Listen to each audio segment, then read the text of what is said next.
The ballots are in, and joining me live is our Secretary of State, Wayne Williams, for us. This is an off-year election, Mr. Secretary, and we expected it to produce a mellow turnout, but we do have some breaking news if everybody is just now joining us this morning. So let's talk about how many people turned in ballots here in our state. So as of 5:45 this morning, which is pretty current, Brett, 1,181,000 Coloradans turned in ballots. Remember that some people did not receive a ballot because they had no contested races in their area. That certainly is down from our presidential election when 2.9 million Coloradans voted. We've had a number of races across the state. Some of those are still close. There's still some ballots that need to be processed.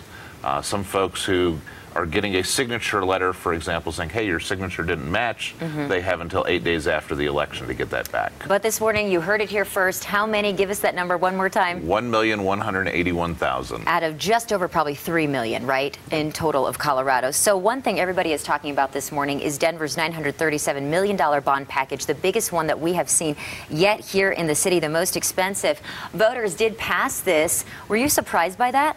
You know what I was pleasantly surprised by, given the challenges the legislature had dealing with transportation issues, is the overwhelming support for transportation measures, both in Denver, where the transportation bond issue led the pack, and then in the Pikes Peak area, where two I-25 measures also won by about 2-to-1 margins. So voters have said, we want transportation addressed.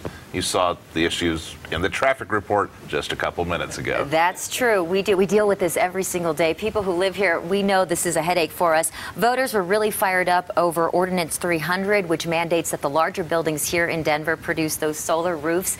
This passed. This is something that was very controversial. The mayor didn't support it. So what do you have to say about that? What's your insight? You know, one of the things about Colorado law is that we allow the people to make important decisions, and there is a method to get things onto the ballot.